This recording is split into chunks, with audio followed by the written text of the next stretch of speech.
Clearly you dig this a lot. It's of interest to me. Yes. As a person with the world at your feet and all the things you could be doing with your time, what inspires you to give this so much of your time and energy? Why?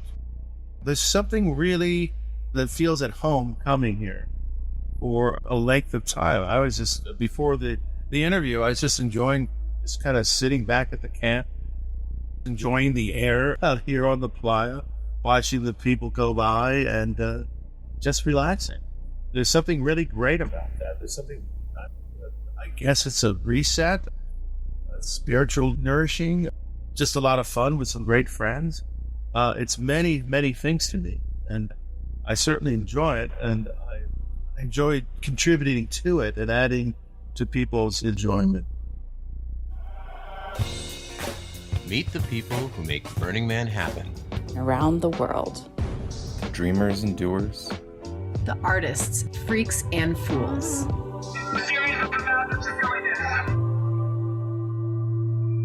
Burning Man Live.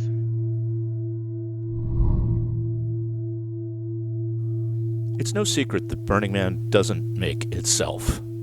It's made by people, by all the contributors, all the participants who come together to turn this thing into a cultural movement. Now, everyone gives a little.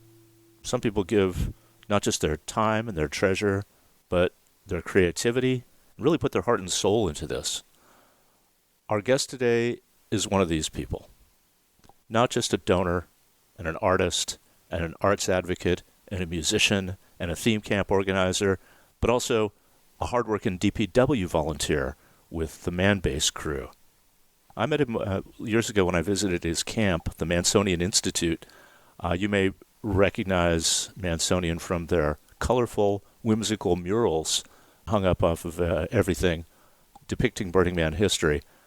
I think I may have quibbled with him a little bit about, what date, what happened, where. It's kind of my OCD thing. But he was very, very generous about it and very welcoming.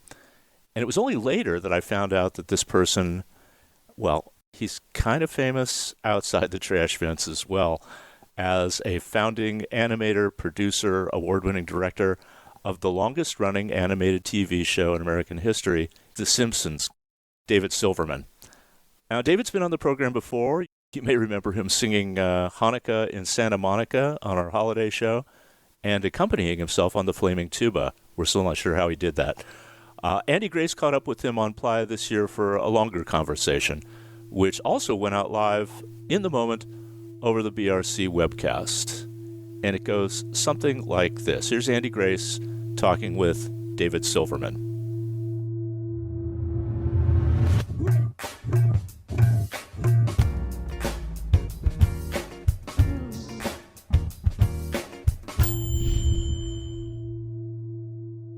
We hope that you'll enjoy spending some time with us for the next hour or so, talking to a burner. Talk about burners. I mean, let me see if I can remember everything that this gentleman has contributed to here. First of all, let's say Mansonian Institute. You are on the Man Crew, DPW. You do Tubatron, which we'll talk about if you're not familiar, but if you know, you know. You were involved with the Black Rock Arts Foundation. I know you contribute as a donor. And so many more wonderful contributions to the world. Creative ground contribution that we'll talk about as well, known as The Simpsons. And you're my burner friend. Welcome, David Silverman. Thank you, Andie, and thank you, Motorbike. We also call you Tubatron, of course. Yes, that's my handle here on the playa. It's great to be here. It's great to speak to everybody.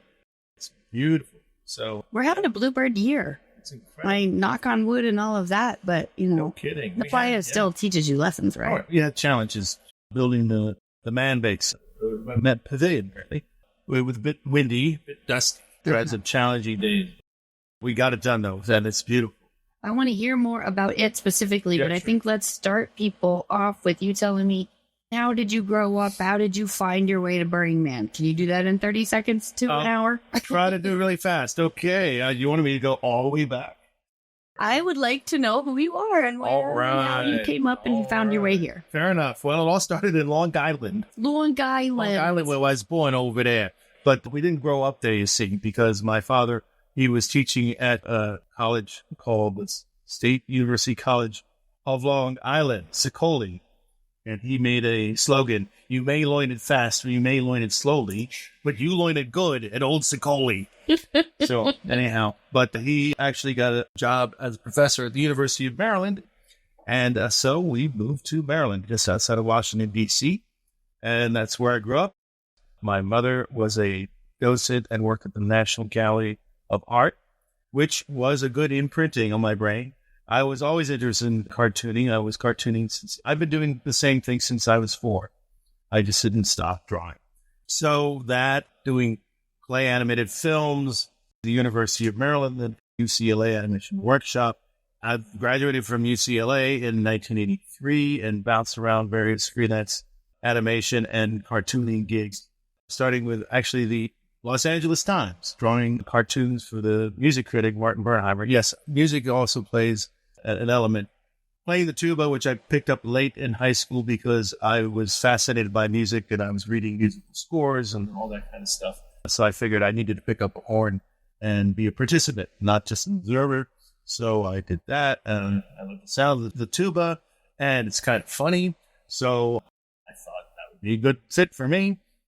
And that all worked in well because I did this massive caricature of the Washington, D.C. National Symphony Orchestra.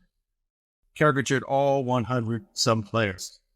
That kind of got people noticing, particularly the music critic Martin Bernheimer at the LA Times, started doing drawings for him, led to a company called Alfred Publishing. I started illustrating their piano books. Yeah, so I had some interesting things percolating in my career. I worked on a film called One Crazy Summer. Yep. Because I was sort of at a crossroads. At the end of the year, I was like, do I want to stick with animation? Do I want to focus on illustration? So I thought I would take a year off. I'd saved enough to do that, to live for a year mostly, and just focus on drawing. Just focus on, okay, what's my style? Discover my style.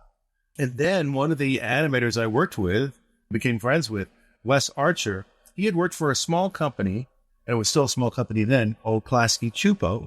And Klasky Chupo had gotten the contract to do animation for a new show, the Tracy Ullman Show, working with Matt Groening. And I was like, oh, wow, I love Matt Groening's work. I just need to meet up. That'd be fantastic.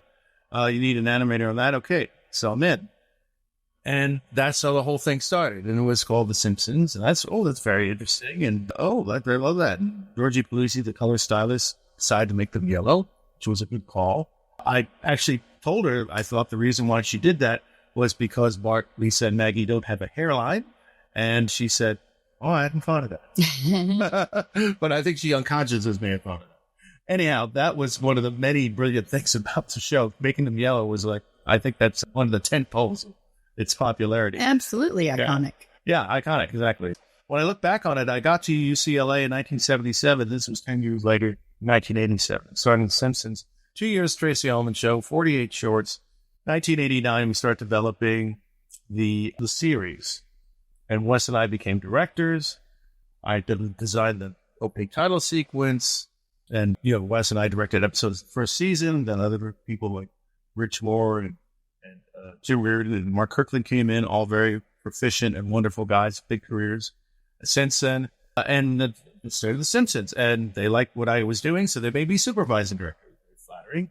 And everybody is cool with that. I've done a lot of silly, crazy, iconic Homer animation. I think on my 30th birthday out here at Burning Man, you drew me a Homer birthday card. As a matter of fact. I probably did.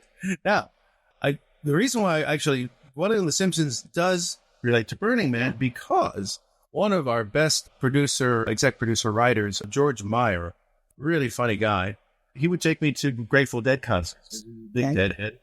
And he told me in 1987, he went to Burning Man. And he told me, of all the people I knew that work on The Simpsons, I think you would really like this. And I thought, oh, wow. Then I read the article in Wired, and I was interested in going, but I just couldn't figure it out. And also around the same time, I had gotten a call in 1996, 9 years on The Simpsons. I got a call from DreamWorks, and I was thinking, well, The Simpsons can't last forever. Mm-hmm. That's a prediction that did not come true. One thing that did not come true from The Simpsons. Yes. Exactly. So I did, yeah, it was an interesting opportunity to direct a, animated feature. So I went to DreamWorks and I worked on The Road to El Dorado. Then I left DreamWorks because I literally got a call from Steve Jobs to go to Pixar. How I got a Steve Jobs radar? Well, I'll tell you. Rich Appel was a Simpson writer who wrote this episode that I directed called Mother Simpson. It was his first episode. And he named Mother Simpson after his wife, Mona Simpson, the writer, and Steve Jobs' sister, pals. So he got Steve's attention to me. I got to Pixar, who was a co-director on Monsters, Inc. By the way, you probably know there's a number of Pixarians who are burners. Absolutely. Yeah, and there was another guy there, actually, who was from The Simpsons, Kevin O'Brien, who also was at Pixar at this point. I knew him from The Simpsons, his board artist at Pixar. He told me he had gone to Burning Man. It's like, okay, now I'm really interested. So what happened is a very good friend of mine, his, at the time, fiance, then they got married, was involved in a documentary being made called Confessions of a Burning Man. Paul Barnett was co-director. And Unsu Lee. Unsu Lee, yes. And they had a production house basically nearby where I lived. So I lived in San Francisco at the time because I was still at Pixar. So I went to their house and I was talking to Paul and I said, "What, do you want another cameraman? I mean, I have a video camera." And he said, "Well, David, that'd be fantastic." And that was great because it was in 2001. And I was like, "Oh, great. I'm finally going to Burning Man." And I remember coming to Burning Man and we came like early in the morning. It was like, wow, 6 in the morning. And they were working on their maze, I don't know, what would you call that sort of maze? A labyrinth. A labyrinth, yes, I'm sorry. And I just started working on it. And the weather was actually quite nice, at least for the first day. That's right. They did an art piece as a part of showing what the characters would go through in the film. Yeah. They had the characters work on our art piece. So we were working and helping them with that. And it was a great time. I had a great experience. Because we're doing the documentary, we were just kind of thrown in to like, okay, go here, do this, go here, do this. And that's where you and I met. Yes. And I met Larry for the first time, which was wonderful. And we had a great interview with Larry. And I was incredibly impressed with his, just the way he phrased things and how interesting he was in an interview. He said everything he said was interesting, on point, and pithy. So that's how the whole thing started. That's how you found Burning Man. That's how I found Burning Man, and it was a very dusty year. I still think it's the dustiest year I've ever had. It was pretty dusty that year. You're not wrong. But it didn't matter. Dusty, and my hands were crinkly and all that sort of stuff. And it's like, I don't care. I'm coming here for you. And then we went back for, believe it or not, ladies and gentlemen, reshoots. This documentary all takes place in 2001. Sort of. Suspension of disbelief is what we call it. Exactly. Even documentaries, when they're... Yeah. But, and 2002, beautiful. The weather was fantastic, like the entire time. So I just said, okay, this further cements my interest in going to Burning Man. Because I figured it's like, what will the weather be? You don't know. But it'll be great, be dusty. Mm-hmm. I don't care. So. But there's going to Burning Man, and then there's diving in head first. And so what was the first way that you found yourself getting more involved? When I got to Pixar, I actually had a growth in my playing of the tuba because we formed a band at Pixar, kind of in the tradition of the Firehouse 5+2 band that was formed out of the Disney animators back in the day. Some of the 9 old men of Disney, particularly Ward Kimball, trombone, Frank Thomas, piano, and Pete Docter is a fantastic musician. Bob Peterson on playing trumpet and so forth. And we had our band called the War Room Rascals because we practiced in the story room, which we also call the War Room. And Bud Lucky, this great old animator and great banjo player, songwriter, he helped me learn how to play traditional jazz tuba without having to have music in front of me. So that was a great growth in my musical abilities. And then I discovered I was looking for, the first 2 times I didn't see that, I was looking for the Burning Band. And I finally ran into Burning Band. Yeah, the Burning Band. And I ran into the Burning Band in 2003, my 3rd time out here. The Burning Band had been around since 96, so it's becoming established. And that started my a growth in my musical journey. So I tie in my experiences at Burning Man with my musical growth. Then I got involved with the band that the Burning Man came out of in the Bay Area called the Los Tranquilos Roots Community Marching Band. So I started growing like interests and friends and so forth.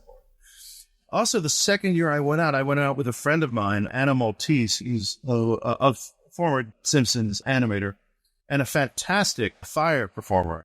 She doesn't do it as much anymore, but she's also a fantastic kung fu martial artist. I think included that into her fire performance proclivity. But that got me inspired to think about do something with the tuba. And I thought at first, like attaching fire wicking to the top of the bell with the sousaphone. And I was thinking, I wonder if there's something we could do with propane. I don't know anything about propane, but maybe there's a way to rig a valve that regulates the flow. So every time I press it, the flame could jump. And yes, and Anna connected me to somebody who had the ability, this contractor who could do that. And yeah, we put it together finally. And it got by 2005, now my fifth time at Burning Man, I had the Flaming Tuba. I thought, well, this will be fun. And I didn't expect how much people would like it. I mean, I just really talk about it. They really talk about it. Not only that, I remember there was one time I just assumed at nighttime this was going to be, and I would perform at nighttime. And one time I was practicing in the daytime just to make sure everything was working. And then everybody was coming around me taking pictures. And I said, okay, it works in the daytime too. So that's how that all started. And it was great too, because I think even that year in 2005, I think we were in the inner circle with the fire performance play prior to the Man Burn. And that was a great experience. I did that for a number of years until they decided that liquid propane maybe is not the best thing to have in the inner fire circle.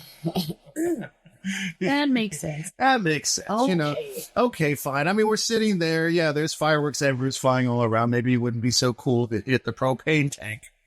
But anyhow, so that's how that aspect. Well, we love seeing that you bring it back every single year. Yeah, it's a fun thing. Actually, I'm going to be performing it with the Black Rock Philharmonic. And, the conductor, Eric, also has Flaming Tuba. Really? Yeah. 2 in one place then? In one place. Amazing. Yes. And there's a flaming trumpet. And we're going to play one song with the fire Thursday at 6. Okay, where? Well, I don't know. Well, I hope you were in town. It's somewhere around, it's off of the Man to the 1 o'clock-ish area. Got it. Like okay. That. So yeah, at 6, somewhere in the bio.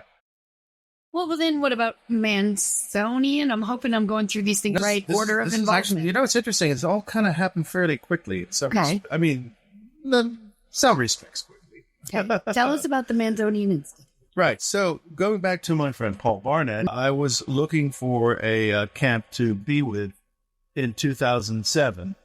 Even though I was directing the Simpsons movie starting 2006, I managed to be able to go to Burning Man in 2006, which is great. And Paul Barnett connected me to, Melissa Alexander, yes, from Sportorium.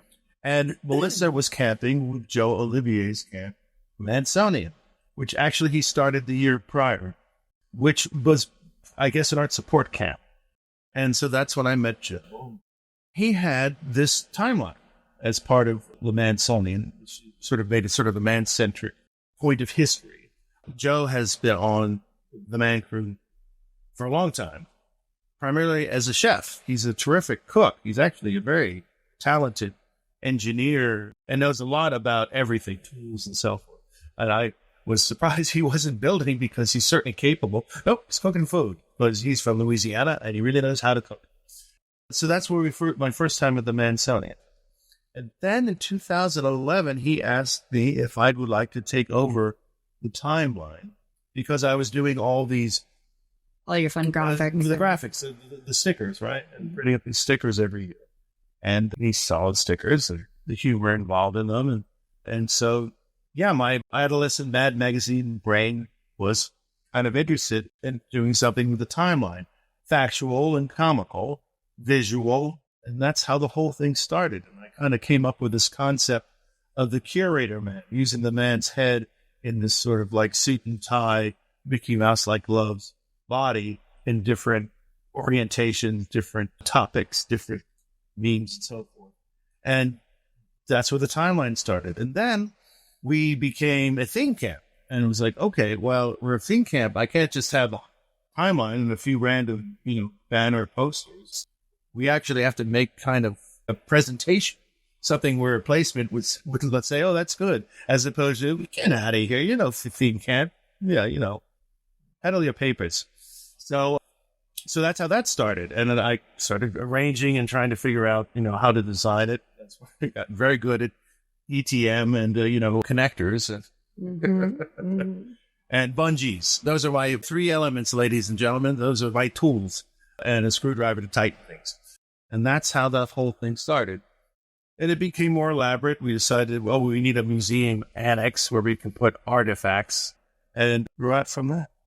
Okay. That's a lot of involvement already. Right. And then, oh, that's right. There's more. Wait, there's more. How much would you pay now? So Joe Olivier, back somewhere in 2022, and I can't remember he and Kimba, I don't know if Kimba asked him. Kimba, the project manager of the band base. The band base calls me and says, if you'd be interested in working on building the man. I think I answered, let me, think about it. And that's how that all started. And so I went my first year in May of 2022 at the work ranch. Yeah. The work ranch is 25-minute drive from point 1. 12 miles away or something. Yeah, right. Just past the fly ranch where the geyser is. And I met all these great people, become very good friends with everybody. It was a wonderful time. And I also was able to come a little earlier to be a volunteer on the Man Pavilion, which, what the Man base has evolved into, and work on that for a little bit. And then in 23 was really interesting because that was the earliest so far that I've come to Burning Man. Again, working on building the Man at Work Ranch in April, and then coming to the playa like August 8th or August 9th, very early, to be a volunteer contributor to the Man Pavilion. And same thing this year. Clearly you dig this a lot. It's of interest to me. Yes. As a person with the world at your feet and all the things you could be doing with your time, what inspires you to give this so much of your time and energy? Why? There's something really that feels at home coming here for a length of time. I was just, before the interview, I was just enjoying just kind of sitting back at the camp, enjoying the air out here on the playa, watching the people go by, and just relaxing. There's something really great about that. There's something, I guess it's a reset, spiritual nourishing, just a lot of fun with some great friends. It's many, many things to me, and I certainly enjoy it, and I enjoy contributing to it and adding to people's enjoyment. It's the thing that I think is great if you do something at Burning Man, which is not just observing, which is great too. I love to be a spectator as well, because there are people who are presenting things that they want spectators to enjoy. But being both is quite fun. Do your bit and you make people enjoy, or you add something to the mosaic of Burning Man, and then you go and enjoy watching that mosaic. Exactly. The no spectators thing we don't say as much anymore, although it is a core sort of value. Yeah. Because, of course, if you put on a show and there's no spectators, what fun is that? Yeah. But, involve yourself and immerse yourself. You got to have an audience, right? Exactly. There's nothing wrong with watching what everybody worked so hard to bring together here, right? So the vision of Burning Man, as you understood it when you first showed up, how has that evolved over time in your mind? I always think that the vision of Burning Man that I have, the journeys that you can have, I think they still ring true. It's just up to you to find it, to look for it. I don't know if it's harder to find it, or I don't think it is. I mean, there's so many things you can do that could be spiritually uplifting. There's so many things you could do that are raucous and carousing and carnival. Every chakra is out here. You just pick the chakra you want to engage in. It's all there. And, as we're speaking, I'm looking at this, of course, the map of Burning Man. And I've always imagined myself, well, there's all the Burning Man. And I'm just like one person, just sort of like, moving through, making a path, this way and that way. And that's all we are doing, right? We're just sort of meandering through, and we have intent, we don't have intent, and so forth. Mm-hmm. And molecules bouncing around an atom. Yeah. And without planning things, to this day, I said, well, this is a lot of fun. Just coming to a random camp that has a bar set up, and you start talking to people, and they can be very interesting, and you get inspired by that. Or, well, maybe it's not so interesting. So you walk 20 feet. You find something else. That's the other great thing I love about that. You walk and you meet people, and they're doing interesting things and get inspired. Oh, that's an interesting thing. Maybe I'll do something like last night. We did that. Somebody had this cool motorized bathtub. And that sounds amazing. It's amazing. And so a friend of mine is like inspired not to copy that, but just like, well, maybe I should come up with some sort of small motorized. That's the thing. That's the sort of stuff that happens. You get inspired by that sort of thing. And see something and say, well, it's not that I want to do that. That inspires me to do this. The possibilities. Possibilities, yeah, yes. Permission to do it if you want to. Right. And then, we started talking about there's an art card associated with the Mansonian, but we thought, well, maybe what will I think about is maybe we can adjust what this art card is and actually relate it more to what the Mansonian is. Because currently it's not. Thematically speaking. And that's the problem, but at the same time, it's like, well, if we have the time and the resources, maybe we should think about that and connecting it. So when it travels around and it has something relating to what the Mansonian is, people say, oh, okay.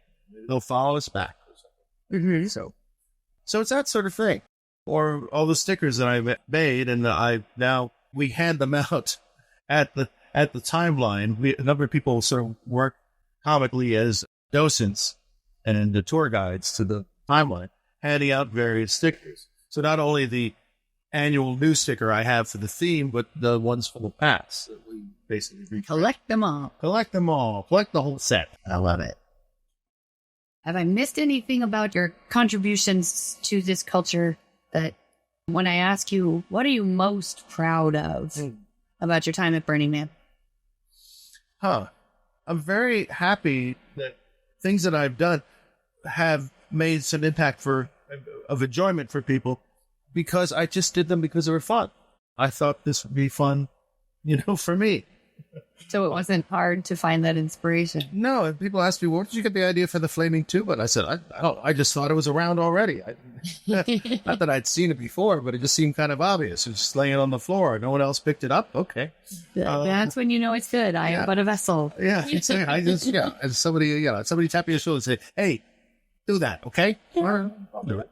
And then I started printing up my own stickers. Until one point I said, what am I doing?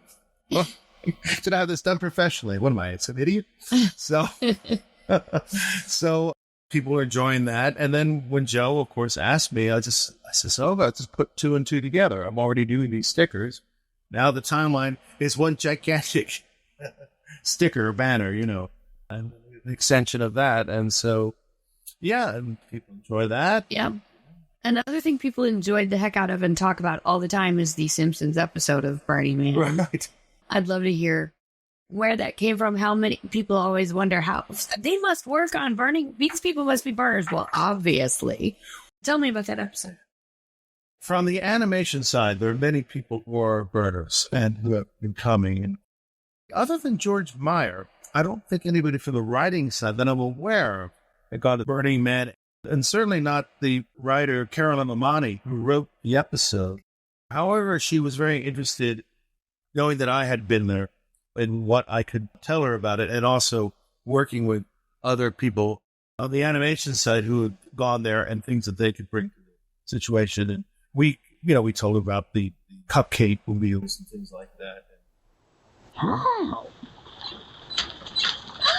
A world of anarchic-free expression. Cars shaped like cupcakes.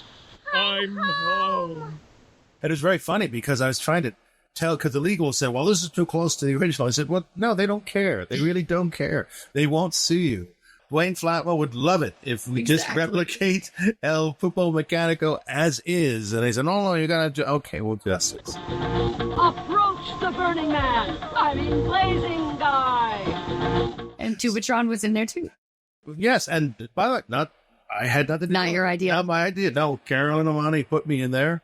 And it was great because they had me play. I brought my actual Flaming Tuba, sans propane. I was going to say, did you line up so it sounded okay? No, I think they said we want that sort of the authentic rattly sound. So I played the tuba for it. I did my own voice for it for the few words that I had. I thought that was you. Yeah, that was me, which is kind of cool. We made my visage in a Simpson form. Yes, they did. And then, more amazing thing, I think it's around that same time, 2014, The Simpsons took over the Hollywood Bowl for the final weekend in September for 3 shows. And I remember getting a call to do some artwork for early flyer, and was told at the time that James L. Brooks was wondering if the band that I was in at the time, Vaudevillians, great band, Vaudevillians played music for the Hollywood Bowl, and he was also wondering for you to play the Flaming Tuba at the Hollywood Bowl. I thought, sure, but that's not going to happen. It's not going to happen in a million years. Well, it happened. Amazing. That was amazing, because to me, that was like all 3 parts of my world coming in: the Simpsons and, the art, the Burning Man aspect, Flaming Tuba, and music. So that's a good moment. Wonderful. So, yeah, and by the way, that was a great moment connected on The Simpsons, and I have Burning Man to thank for it. So, sometimes it's a good idea to do certain things, not knowing how you're going to end up. I think that's the best philosophy of all. People talk a lot about feeling like Burning Man is transformative. You learn something about yourself. You go through some kind of transformation coming here. Do you think so? And do you think people take it home with them? I would think so. I certainly learned to be, I try to be a better person, working with people at camp, and taking that home with me, working back as a director, and just working with people at the job in general, and their interactions with people, trying to think about that, listening more, being understanding more, and accepting. To me, that's an aspect of Burning Man. It is a challenging environment, and that's not a bad thing. Damn stupid place to host a party, but the challenge of the environment makes a party worth it. There's a worthwhileness of the party and the absurdity of having a party in this. It deepens it quite a bit. It does. Yeah. It does. It makes it a different sort of thing. Yeah. You can sort of see that because I enjoy the decompression parties, but it just doesn't feel the same that, okay, we're doing this in the city. Right? Have you visited any regional events? Yes. Not lately, but I've done a number of them, certainly earlier on. I've enjoyed them. Some still exist, some have gone. They evolved too, right? Yeah, they ebb and flow and so forth. Those have been very fun. And I'd like to do more regionals. I'd love to travel all over the world very. There are, and more. I heard this year that someone is here who's planning to organize one in India next year. There are very few places we don't have one, and to me, Burning Man is a way of looking at life. It's not just this thing. This is Black Rock City where Burning Man happens, but it can happen in lots of other places too. This is kind of the ultimate expression. Yeah, there, I suppose. Yeah, and it can happen in any environment. Yeah. Well, I'm interested in the Kiwi bird. Indeed. Yeah. They've been doing that for a while, and what a place to see. Yeah. From your perspectives, you've got some pretty neat and unique and very immersed ways that you can see Burning Man, from working on building the man itself, being on the streets and just interacting with who knows who as they pass you, and then the structure of your theme camp, and then working on organizations and talking about it in the outside world. What's your favorite and your least favorite ways that Burning Man has changed? That's very interesting. I don't dwell on that so much, changing. I guess that's the thing. I mean, it's inevitable. You can't stop things from changing. They're going to change. I think you remember the line of Larry Harvey, Burning Man's like your birthday. Every year it's the same and every year it's different. You just can't change how something is, and you certainly can't change the technology that people are going to utilize to, to live in this space.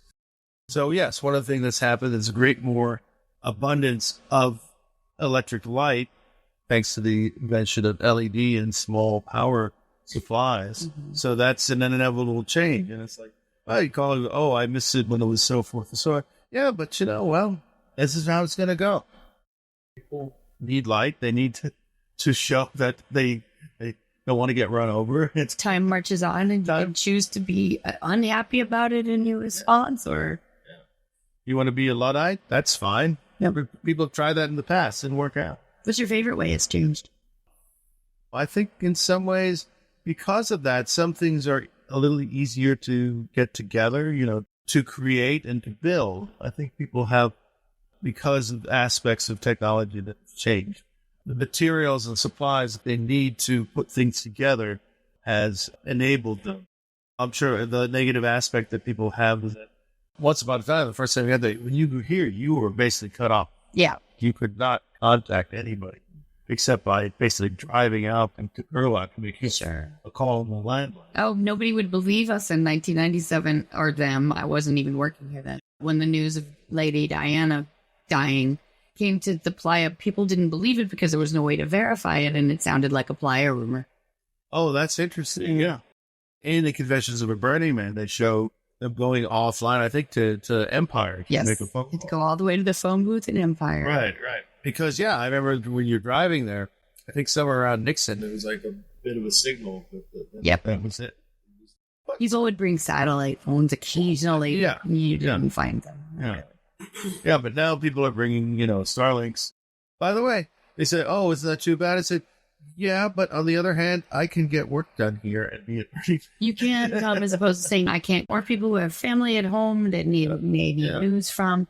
It's not a bad way that time marches on. Is it bad if we're all staring at our phones instead of interacting with each other? You can certainly make that case. Yes, that is the case. And the thing that I was doing, by the way, was working on the bed and also working on finishing something on The Simpsons, is trying to minimize that, just sort of see if I can concentrate it to one meeting or something like that, cover everything, and then sort of glance at the phone and send messages and not interrupt my ability working on the fan base. Like many things that we do here, we can take it out of sight, and it's not necessarily socially acceptable to sit there and stare at our phones all day in Black City, but it is nice to be able to stay in touch so you can continue to participate. I think, maybe one of the things maybe I'll take away from Burning Man is, yes, this is maybe not as good as this used to be or so forth, but why not look on the upside? It still exists, still can go to it. You can still find what you liked the first time you went to Burning Man. It hasn't really gone away. It's different, to be sure, but really the thing that makes it fun, people coming to Burning Man with enthusiasm, wonderment, and creativity, that hasn't changed. So maybe just focus on that, and the things that back in my day, you can just sort of put aside and just say, yeah, we'll be saying that forever. Something ruins Burning Man every year, right? Oh, yes. It was always better last year. It was better last year. Yeah. I like it was better next year. It was better next year. That's my favorite way. Just wait till next year. What do you think is ahead? Like, what is the biggest challenge in your mind that Burning Man faces, and what's the future look like? I don't know. It's sort of like maybe the challenges of everything. What will the next generation think about these things? What's their perspective on going to venues in general? Even different venues have been having difficulty finding audience. We're not the only event that is experiencing lower ticket sales than expected this year. Yeah, Coachella, which has always been sold out. Yes. Long before Burning Man was sold out. There are some music festivals that have just decided not to happen this year because they undersold. So. Right. Well, that was the thing. I was reading those articles prior to Burning Man. I'm thinking how it might affect Burning Man, but there was a whole article about several European music festivals that just said, well, we're not going to hold it. It's hard. Yeah. But how is that feeling for you on the streets? How's that playing out? This population that I think I saw earlier was 60 something. Yeah, something. I don't know. I can't tell the difference. I'm either. Another thing Larry said to me once, which I thought was great, he said, yeah, there might be 60,000 people at Burning Man, but you're not going to meet them all. There's 100 faces around me right now, maybe. You know. Yeah.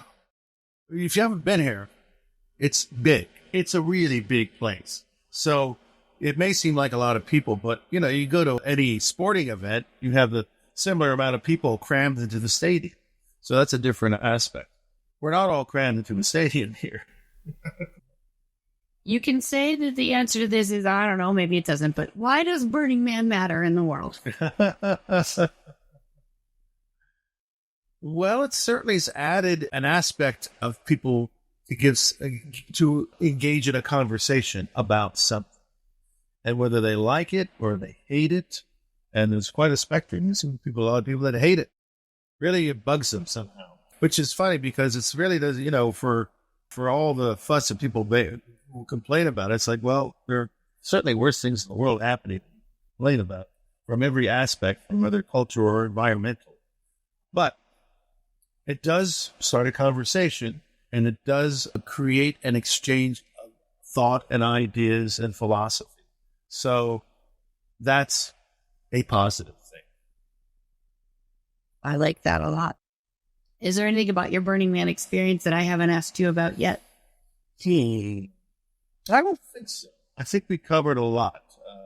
What time is it? It's getting to be about time for us to wrap it up. That's I would all love right. to give you the opportunity to say anything else people should know about. Well, I was going to say that because today I do have a performance with the Black Rock Philharmonic. Beautiful. At 4:30 at Center Camp. I heard we added a 4th symphonic orchestra this year in the city. Yet another organized orchestra. The Pops and the Philharmonic and the Symphony. Yeah, I think we're rivaling the number of symphonies in New York City and Tokyo. So with a lot less drama. Yeah, that's a great thing. There are a lot of musicians that come to Burning Man, which is terrific. I love it too. I mean, we have this reputation of the people that come and love the electronic music that is certainly here and bounces through the ground all the time. But seeing you play tuba, seeing analog instruments around every corner is one of the great things to enjoy. Well, I have to say, I should tell you this story because it was show you how things do happen and they do matter. You'll remember this, 2005. And Katrina, I had hooked up with a band called Environmental Encroachment from Chicago. Remember that? EE. And as I was passing Center Camp, I was meeting up with people from EE, and they said, "Did you hear about Katrina?" Oh, it's terrible. We're doing an impromptu fundraiser at Temple. And I believe and he said, so he grabbed my board and said, "You know all the New Orleans tunes," which I did. I knew the bass line for all of them. And I could sort of semi-lead them. So we piled into, I think, that double-decker... The Temple bus. Temple bus, right. And they drove us up over there. And we went there, and Reverend Billy, was... My dad played keys. Your dad played keys, and he kept talking about St. Joan is here with us. And she started singing Amazing Grace. And, it's my favorite line on the playa. I was standing next to one of my musician friends. I said, "Wow, this is great. Sounds a lot like Joan Baez." She says, "You idiot. It is Joan Baez, and she's 5 feet away from you." So if I ever write a book about Burning Man, I think that's the title.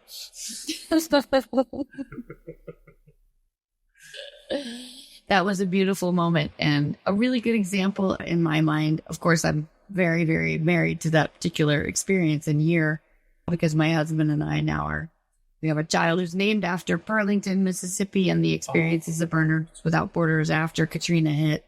Because burners were sitting here with all of their tools and their skills and said, well, we could probably help, and piled straight into their cars and drove down to the Gulf Coast and helped out. And you can still go to BWB camp to this day and go see all the amazing things that burners are doing and the Burning Man out there. Yeah, the Burners Without Borders was established that very day, that moment. Spontaneously formed, and here we are. Yeah. There's that. There's that positive aspect of Burning Man, if nothing else, right? It seems to be a place where things like that foment. Well, the other thing, too, is that I remember the first time I went, and I was telling my parents about it, particularly my mom, because being an historian, I was just telling her, there are things of modern art being done for Burning Man which are beautiful and unlike anything that is being done for modern art in the modern art world, that are intriguing abstractly representational, emotional, and delivering, impactful messages. There was one particular piece in 2001, I think it was called Together or Togetherness, of these oversized, of these two figures reaching out on their hands and knees, trying to touch each other, barely, not quite touching each other. Mm-hmm. Beautiful piece. And I remember that really hit me on my first visit to Burning Man. I said, okay, there's some interesting things going on here that I'm not seeing in the outside world. The gallery inspires the art here. Yeah. Doesn't it? Yeah. And of course, many pieces have gone on to be, presented and exhibited, displayed from here. So you love to see. Yeah. So there you go. A lot of good stuff coming out from here. And all the negative stuff, figure it out. Exactly. Figure it out. It's Burning Man. The man will burn on Saturday night, whatever else happens. And that's the other line I have. Forget it, Jake. It's Burning Man. Bingo. And with that, I will thank you so much, David, for coming by and spending an hour chatting, chewing the fat with me about this favorite thing of ours that we seem to be throwing ourselves at after year. Still at it. Always great to see you out here. Well, thank you very much. And I'm glad, by the way, we're ending now because I don't have any more stories. That was it, I'm sure. Yeah. That's all that's in there in that head. I doubt that highly, but you're still making stories. Hopefully I'll see you again next year. Absolutely. All right. All right, everybody. Thanks for listening, Cheers. everyone.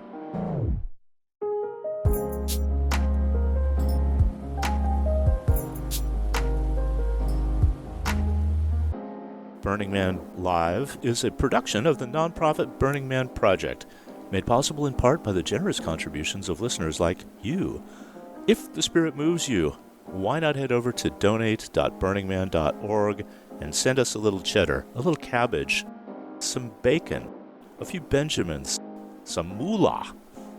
We'll definitely put it to good use. Make more of these podcasts for you. Thanks to all the unusual suspects, to our guest, David Silverman, to Action Girl, Andie Grace, of course, Vav Michael Vav, Tyler Berger, DJ Toyle, K-Bot and Alley. Thanks also in this case to Motorbike Matt and the BRC webcast team for graciously inviting us into their studio to make some recordings on Playa. Thanks, Larry.